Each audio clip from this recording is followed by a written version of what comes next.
Hello, this is FlippedHarber for Algebra 2. In this video we'll be covering section 5.2, Properties of Quadratic Functions in Standard Form. Our objectives for this lesson are to define, identify, and graph quadratic functions. We also want to identify and use maximums and minimums of quadratic functions to solve problems. The outline for the video, we'll start by talking about standard form, that is a quadratic equation in a particular order. We'll talk about moving from vertex form to standard form, and then we'll take a look at features of a quadratic formula or a parabola. Those features are the axis of symmetry, the vertex, something called concavity, whether the graph opens up or down, and then we'll end with the two intercepts, the y-intercept and the x-intercept. Now, when we say that a quadratic is in standard form, that means that it's in this type of equation, ax squared plus bx plus c. We don't see any parentheses, we just see coefficients in front of an x squared term, an x term, and then finally a constant at the end. Now, this is not so easy to see transformations like we talked about in the first section, but this is better for solving the equation if we want to plug a certain value in, or if we want to set this equation equal to something. This is much better for solving in that way. Now, in order to take a function from vertex form like this and move it to standard form, we basically have to square that binomial and distribute and combine like terms. Now, we'll look at an example with numbers plugged in, but basically we want to get rid of those parentheses. So let's go ahead and take this function and move it from vertex form into standard form. Now we're going to do that first by squaring the binomial. Now that does not mean that we just square the x and square the 3. We have to FOIL to do this. So we get x squared minus 6x plus 9. Distributing the 2 in finally gets rid of those parentheses. So I have 2x squared minus 12x plus 18, and I still have the plus 4 at the back. So our last step would be to just combine the 18 and the 4. So this function is f of x equals 2x squared minus 12x plus 22 in standard form. Now, let's start talking about some features of any quadratic, of any parabola. But basically, we're going to be looking at how to find out what these features are when it's written in standard form. So our first feature to talk about is the axis of symmetry. Now, the axis of symmetry is a vertical line that cuts the parabola in half. That vertical line goes through that bottom or top point of the curve.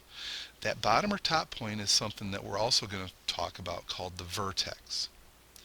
Now, the way that we find the axis of symmetry, it's always x equals, because it's a vertical line, and it's equal to negative b over 2a. So we just take our b value, make it negative, or change the sign on it, and then divide by 2a, and that finds our axis of symmetry.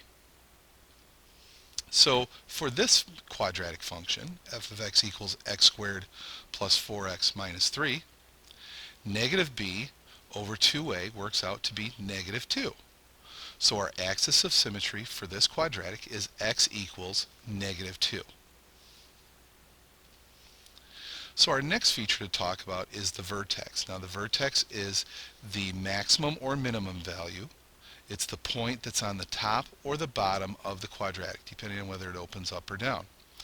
Now, in order to find our vertex, we get our x value from the axis of symmetry. So we find the axis of symmetry first, negative b over 2a, and then whatever we get for x, we plug into the function to find out our y. So the vertex is a point.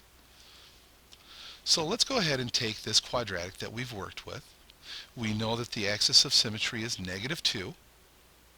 We go ahead and plug the negative 2 in for x, and we get f of x equals negative 7. So y equals negative 7. So our vertex is the point negative 2 comma negative 7. The vertex is a point, and it should be reported like that in an ordered pair form. Now, the next feature is probably the most obvious feature of a quadratic, and that's whether it opens up or if it opens down. Again, this is a term that we call concavity. Concave up or concave down. And it's really easy to spot in standard form. We look at our a value, that is the number in front of our x squared. If it's a positive, that means that it opens up. If our a value is a negative, then it opens down. The next feature of the quadratic to look at is the y-intercept. Now the y-intercept is really super easy to find when it's in standard form. It's the c value. You always find your y-intercept by plugging 0 in for x.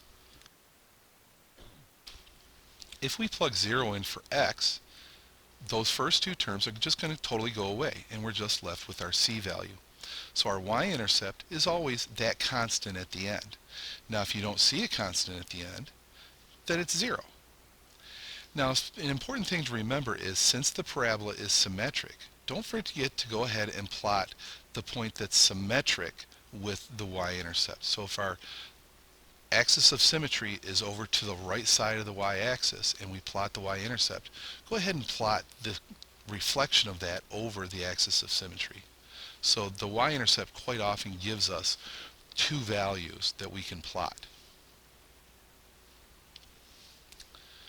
Our last feature of the quadratic is the x-intercept. To find the x-intercept, we set the quadratic equal to 0. Now, if we have a quadratic that opens up, the vertex has what's referred to as a minimum value. If our quadratic opens down, the vertex is a maximum value. So throughout the homework, whenever they ask you to find a maximum or a minimum value, they want you to find the vertex to answer that. If they ask for a minimum, you should be pretty confident that that parabola will open up. You're finding the vertex, that will find the minimum value. If they ask for a maximum value, that quadratic opens down. All you need to do is find the vertex to answer that question. So whenever you see the words minimum or maximum in this lesson, you just need to think, oh, I'm just going to find the vertex. Okay, so that's it. Time for you to try some of these on your own. I'll see you in class, and I'll see you online.